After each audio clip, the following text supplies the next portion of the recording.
In a crowded courtroom, a 5-year-old boy stood trembling. He wasn't a murderer. He wasn't a thief chasing riches. He had stolen something so small, yet it shook an entire city. A loaf of bread and a packet of cheese. But what happened next wasn't just a court verdict. It was a lesson that made the world stop and think. You're watching Whisperverse 01, where real stories remind us of what humanity truly means. The city was cold that morning. Rain washed over cracked pavements and hollow faces. In a small neighborhood behind the market square, a boy named Eli watched his mother cough into a worn-out blanket. Her hands trembled as she whispered, "Don't worry about me, Eli. Eat something before you go." But there was no something, not even crumbs. Eli stepped out into the street, his stomach empty, his shoes soaked, staring through the glass window of a bakery. Fresh bread, golden, warm, alive. He pressed his hand against the glass. And that's when he made the choice. Not out of greed, but desperation. He grabbed a loaf, tucked in some cheese, and ran. The store guard shouted, "Hey, stop! Thief!" People turned, faces twisted. Someone threw a bottle. The boy ran, clutching the bread like it was life itself. The guard caught him at the corner. In the struggle, a shelf collapsed. Crackers spilled across the floor.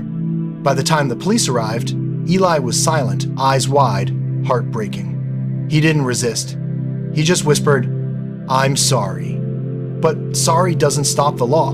The next morning, he was led into the courthouse barefoot, hungry, and afraid. It was packed that day. Reporters, onlookers, the store owner. And there, behind the desk, sat Judge Samuel Carter, known for his strict rulings and calm wisdom. He adjusted his glasses and looked at the trembling boy. "Did you really steal, son?" "Yes, sir." "Why?" "Because I needed to." "You could have bought it." "I had no money." "Then ask your family." "I only have my mother, sir. She's sick and unemployed. The bread was for her." The room went quiet. The sound of pens stopped. Even the guard who arrested him lowered his eyes. Judge Carter paused, staring at the boy, and something in his face changed. It wasn't anger, it wasn't pity, it was reflection. He leaned forward, voice low. "Do you work?" "I wash cars, sir, but I took the day off to take care of my mother." "Did you ask for help?" "I begged since morning," Eli said softly. No one helped. That moment, the courtroom stopped breathing. Every whisper vanished. Even the sound of the rain outside faded into silence. Judge Carter closed the file and looked out the window. When he spoke again, his voice trembled with something no law book could define. "Theft, especially theft of bread, is a crime," he began. "But today, everyone in this courtroom is guilty." A murmur spread through the room. The reporters looked up. "What does he mean?" someone whispered. The judge continued. "This boy stole because he was hungry, because his mother is sick, because every person in this city walked past him, and none of us stopped to help." He paused, his eyes glistening. "If a child must steal food to survive, then we as a society have already failed." Judge Carter took out his wallet, placed a $10 bill on the desk, and said, "I fine every person present here, including myself, $10 each for allowing hunger to exist among us." The courtroom gasped. "You will not leave until it's paid." People shifted in their seats. Some hesitated. Then, one by one, they reached into their wallets. The guard, the clerk, the journalists, even the store owner. Money piled on the table until it overflowed. But the judge wasn't done. He turned to the store owner. "And I impose a $1,000 fine on your store for handing a hungry boy to the police instead of giving him food." The owner's mouth dropped open. "If it's not paid in 24 hours, the judge added, "the court will order your store sealed." Tears filled the eyes of strangers.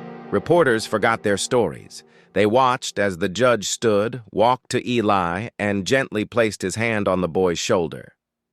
"This," he said softly, "is justice." Eli's lips quivered. He tried to speak, but no words came. His eyes said what his heart couldn't. "Thank you." When he left the courthouse, the crowd followed him, not with judgment, but with compassion. People handed him food, clothes, and offers of work. For the first time in years, Eli smiled. The story spread like wildfire. News anchors called it the case that made the city cry.